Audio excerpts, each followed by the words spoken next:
ချီစာထိုးရဆိုရင်ဒီလိုမစ်ကော်တုံးလုံးလိုမယ်ထိုးမဲ့အပ်ပေါ့နော် 3.5 or 3 mm လုံးမယ်ချီစာထိုးမဲ့ဆိုရင်မစ်ကော်တုံး5 line ပေါ့နော်မစ်ကော်တုံး5 line ရဲ့မစ်ကော်တုံး5 line ရဲ့3 mm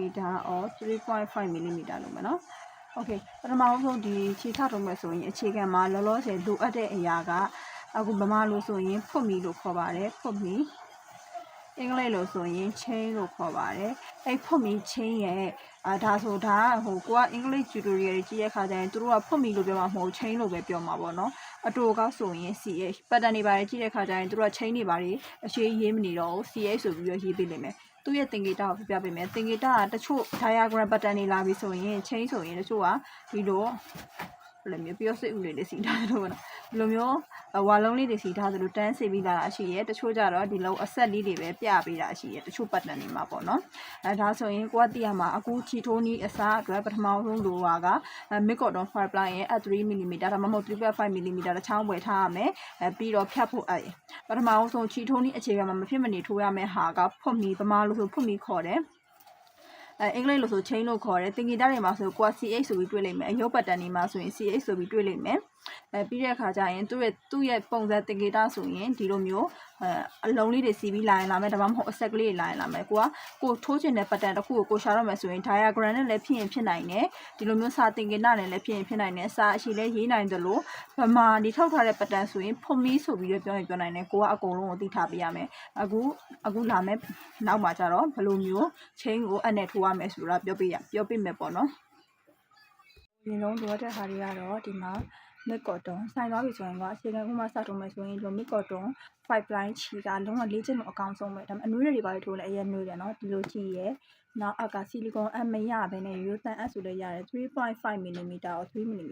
ဒီမှာနီးကပ်ပြချင်မှန်လေသူ့ထွန်းလာတဲ့ဟာအရင်မလင်းတော့ပေါ့နော်ဒါပေမဲ့ဒီလို KSC ဝယ်လဲရဒါဆို 4.0 mm အခုထိုးပြမှာတော့ဒီအပ်နဲ့ပဲထိုးပြမယ်လိုက်လေ့ကျင့်တဲ့လူတွေက3.5ပဲသုံးမယ်4ကိုစမကိုင်းနဲ့နော်ကိုင်းတတ်မှာမဟုတ်ဘူးအခုက4နဲ့ပြချင်တယ်ဆိုတော့ရွေးချက်ကကိုကနည်းနည်းကြီးလေးပြချင်တာဖြစ်တဲ့တော့မဟုတ်လေချီကိုအလဲကနေထုတ်ထားပြီနော်တို့နည်းနည်းမောတဲ့အတန်လေးပေါက်နေတာတော့နားလေပြီပါအခုအရင်ဆုံးဒါကိုလုပ်ဖို့အတွက်ဆိုရင် slip knot လုပ်တယ်လို့ခေါ်တယ်ပေါ့နော် slip knot သူများတွေကတော့ဘယ်လိုယူလဲတော့မသိပေမဲ့ကိုကအမြဲတမ်းအလွယ်နည်းနဲ့သွားတယ်ဆိုတာကိုအရင်ဆုံးပြပေးပါမယ်အရင်ဆုံးကိုကဒီလိုမျိုးကြိုးလေးကိုခောက်တုပ်လေးချီလိုက်ပါတယ်ခောက်တုပ်လေးချီပြီးသွားရင်ဒီလက်မနဲ့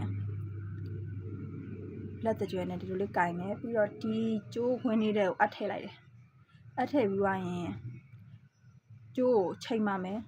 ဘယ်လိုချိန်မလဲဆိုတော့ခွင်းကကျင်းလို့လည်းမဖြစ်ဘူးကျင်းလို့လည်းဖြစ်ဘူးအက်ကလွယ်ကူလှုပ်ရှားရလို့ရတဲ့အနေဆိုရင်အဲ့ခွင်းလေးကိုထားလိုက်ပါမယ်ထားပြီးရင်အခုစပြမယ်နော်အရင်ဆုံးအက်ကိုဘက်ကိုလှည့်မယ်လှည့်ပြီးသွားရင်ဒီဘက်မှာတော့အက်ကိုဂျေးကောက်မဟုတ်ပဲဖင်ပေးပြီးယူမယ်ယူပြီးသွားရင်ပြန်လှန်လိုက်မယ်လှန်ပြီးတော့ဒီအပေါက်ထဲကနေပြီးတော့ပြန်ဆွဲထုတ်မယ်ပြီးရင်ဒီလိုလေးပြန်လှန်လိုက်မယ်โอเคနောက်တစ်ခေါက်ထပ်ပြမယ်နော်ဒီလိုဆုံးသက်သွားတယ်နောက်တစ်ခုယူမယ်ဆိုရင်အက်ကိုဂျေးကောက်ကဒီဘက်ကျိုးနဲ့မျက်နှာမူမယ်ကျိုးကိုဖင်ပေးလိုက်ပြီးတော့ယူမယ်ဒီလိုရစ်လိုက်ပြီးခြေကောက်နဲ့လှမ်းဆွဲလာပြီးအပေါက်ထဲထည့်လိုက်ပြီးပြန်လှန်လိုက်ပြီးတော့โอเคနော်နောက်တစ်ခေါက်ထပ်ပြမယ်ဒါဆက်ချင်းလာမှာမျက်နှာချင်းဆိုင်ယူမယ်နော်ကျိုးနဲ့ခြေကောက်နဲ့မျက်နှာချင်းဆိုင်ယူမယ်ပြီးတော့အနောက်ဘက်ကနေပြီးတော့ကြောပေးပြီးတော့ခြေကိုရစ်ပြီးတော့ယူလိုက်ပြီးခြေကိုခြေကောက်နဲ့ဆွဲထုတ်လာပြီးခွင်းနဲ့ထုတ်လိုက်ပြီးပြန်လှန်လိုက်ပြီးဘာလို့လှန်ပြီးတော့ဒီလိုကြီးထားလိုက်ရတယ်ဘာလို့လှန်ပြီးတော့အကျင့်ကွာဒီလားကိုကပြန်ပြီးတော့မပြီသွားအောင်ဖြစ်တဲ့တော့ပေါ့နော်ကဲနောက်တစ်ခေါက်ထပ်ပြမယ်နော်ကျိုးနဲ့မျက်နှာချင်းဆိုင်မှာခြေကောက်ရှိမယ်ခြေကောက်ကကြောပေးပြီးတော့ကျိုးကိုဒီလိုရစ်လိုက်ပြီးခြေကောက်နဲ့ဆွဲပြီးပြန်ယူလာလိုက်ပြီးအခုဒီလိုဆွဲထုတ်လာလိုက်ပြီးโอเคနော်โอเคနောက်တစ်ခေါက်ထပ်ပြမယ်မျက်နှာချင်းဆိုင်သွားမယ်ကျိုးကိုဒီနောက်ကနေလှမ်းယူမယ်ဆွဲလိုက်မယ်โอเคဒီမှာအခုထပ်ပြန်ပြောချင်တာကခြိကင်တာသူများတွေကခြိကင်တဲ့ဟာကိုဒီလိုရစ်ပြီးတော့မှဒီလိုကင်တာလည်းရှိတယ်โอเคနော်ကိုကရစ်ပြီးကင်တာလုံးဝအာမတန်ဖြစ်တဲ့အတွက်ကိုလက်တကြွယ်နဲ့လက်မနဲ့ဖိထားတယ်ဖိထားပြီးတော့ခြိကိုလက်ညှိုးနဲ့လက်ခလဲနဲ့ကြာမှညှက်ပြီးတော့တူကင်တယ်လို့ကင်တယ် အဲ့လိုကိုင်းတာမျိုးကကိုကလုံးဝလက်ကိုက်လေတက်တာရယ်နော်โอเคနောက်တစ်ခါထပ်ပြမယ်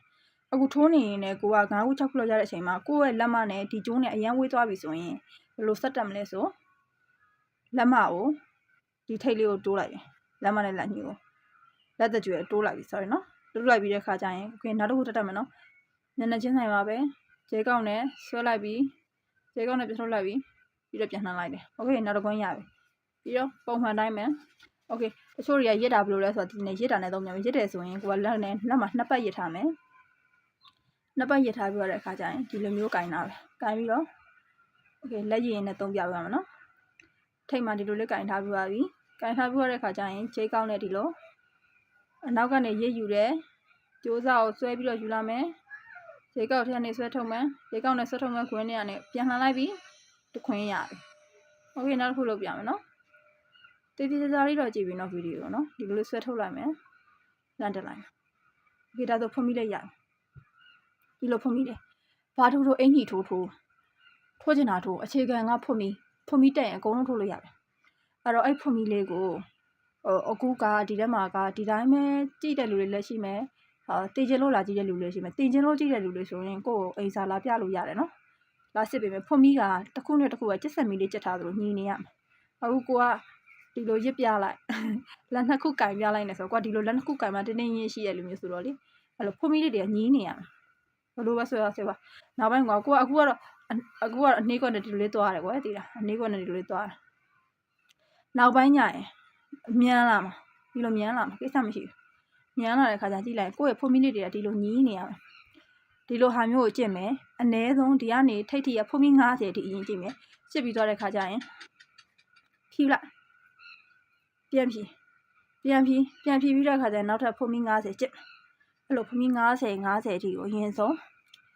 ကြည့်မယ်နောက်ဆုံးကိုကကြည့်နေတဲ့ခြီဖွာဝိုင်းခြီစားကိုညှက်ထုတ်ပြလိုက်ပါအဲ့ခြီမနှမျောပါနဲ့ဒါကလေ့ကျင့်မှုတော့ဝယ်ထားတဲ့ခြီဖြစ်တဲ့အတွက်ကိုမနှမျောပါနဲ့